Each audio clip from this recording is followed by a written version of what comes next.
Well, it would seem that Gina Carano's star power has went up yet again as she now sits at number one on IMDb's popular celebrities category. You can see it right there. She's sitting at number one, which is pretty cool. She was number two not that long ago, and now she is top dog amongst all of her colleagues, if you even want to call them that anymore, because none of them seem to want to stick up for her. Nobody seems to want to come out and say anything. You know, you always hear that there's some good people in Hollywood. Well, where are they? Not one person that's worked with her is willing to step up and say, hey, she's a good person. Well, I take that back. One person has went against the grain. Her old boss, Dana White. If you didn't know this, Gina Carano used to be in the UFC. And she was pretty talented. Dana White, her old boss, has stepped up to defend her. He says, we all make mistakes. We all make mistakes. The people that are dogpiling her are sick. And he's called out people from ESPN, which I don't even know why they're talking about this. This is ESPN's problem. And this is why ESPN is losing viewership, because nobody tunes in to ESPN for political commentary. Okay, when I turn on ESPN, I want to see them talk about sports. I miss those days. I used to like to tune in to ESPN and watch highlights and hear them talk about free agents and like drafts and stuff. But now you tune in there and they're talking about literally the same stuff you find on like CNN and MSNBC. They're just pretty much mirroring those takes and trying to find ways to tie in like political stuff to sports. And it's just like, I'm good. And I, like most other people, turned off the TV. Like I'm good on that. This is why the Super Bowl had a record viewership drop this year, because people don't tune into the Super Bowl. This is a crazy idea for political opinions. But, you know, they're determined to run everything into the ground. So, anyway, what's the topic of this video? I did want to show that Dana White at least has some balls. That's nice to see. But let's move on. This is what I want to talk about. Now, this is a very, very interesting article. It's not so much about Gina, but it's what they admit in this article that's really worth going over. This is very, very good stuff here, and I want to go over it with you guys. So, behind Disney's firing of Mandalorian star Gina Carano, and you have this very, very nasty artwork here of Baby Yoda ejecting Cara Dune into space. I'm sure whoever drew this took great pleasure in it because, well, welcome to modern mainstream media. But let's go down here. I'm not going to read through this whole thing because it's mostly a recap of cancel culture that's happened already. They talk about Roseanne and James Gunn. That's not what I want to talk about. It's this right here and a couple of other things. So they go through Roseanne's background up here and what she said about a member of the Obama administration. But I want to read to you this part right here. Such claims have publicists advising clients to steer clear of politics, especially anything leaning right. I don't know what people at Disney personally believe or don't believe with regard to politics, but as a corporate entity, they want to stay away. They want to stay as trouble-free as possible. And anything that's going to offend the left is a problem, says crisis PR rep Judah Engelmayer. I have clients who are making an extraordinary effort to post what the social left wants to see. Now, that is a very, very interesting quote, right? It confirms a lot that we've been talking about here on this channel for a long time, and that's that they go out of their way to appease the Twitter mob. That's pretty much what they're saying there. Don't go against the grain with them and mirror what they say. So this is why you see a lot of these celebrities getting political all the time, because it looks like their clients are telling them to do it. Now, I wonder, is Disney telling their celebrities that they have employed to do this? Are other companies telling their employees to do this in Hollywood? It's a very, very interesting quote. I guess, tell me in the comments what you think is going on there. But that is very, very telling to me, and it confirms a lot of stuff.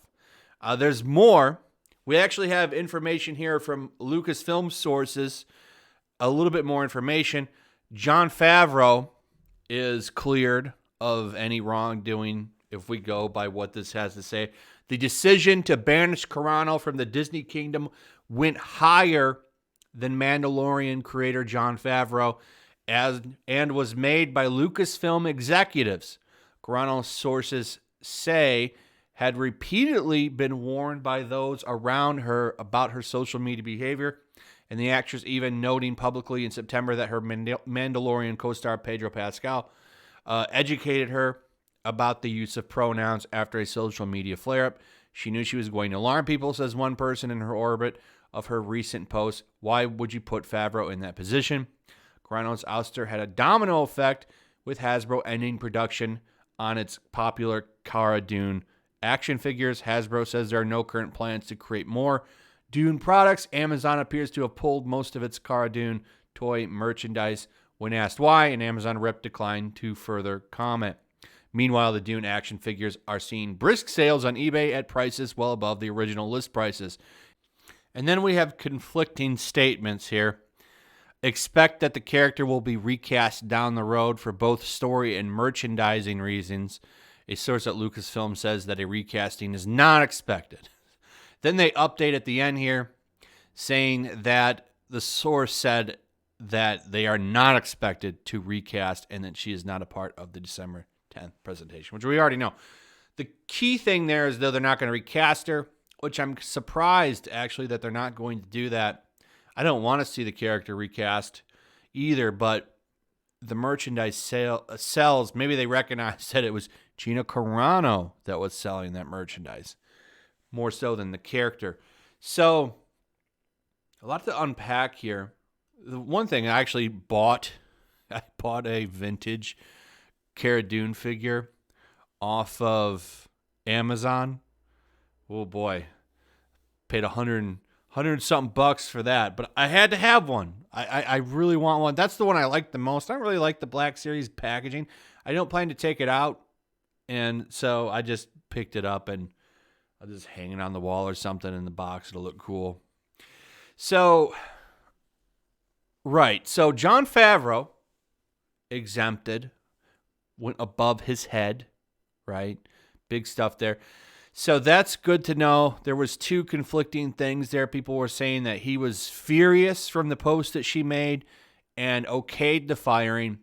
But this claims that that's not true, that he was maybe protecting her like people were saying, and that would line up. And I think that that's true because, like I've said before, him and Robert Downey Jr. go way back. And as you know, Robert Downey Jr. has bounced back from being canceled somewhat, and he was very instrumental in bringing Mel Gibson back from being canceled. So I don't see Jon Favreau being cool with this, which is good. I'm glad he's not a part of this. It's unfortunate, though. Lucasfilm executives, we all know who that is. It came from Kathleen Kennedy. They did it without naming her, probably because she has so much bad PR anyway with the fandom. So that's good to know. The other big thing is having it confirmed that Hasbro ended the production, even though they didn't say anything really about it. That came from them, not so Disney. So they could have kept making those toys. So Hasbro, allergic to money as well.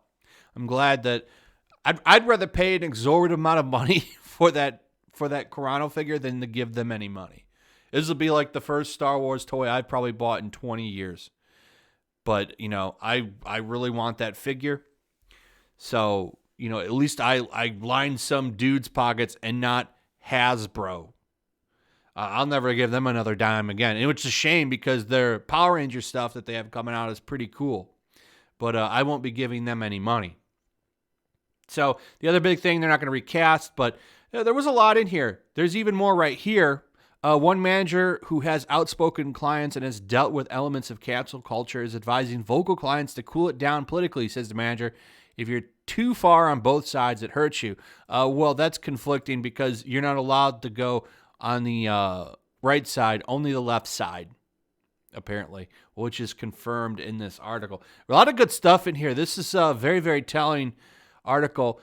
Mostly because it confirms what we've all known for a while, that these people are getting political and they're very, very scared of the Twitter mob, which blows me away because they literally don't buy anything and their power doesn't go off of social media.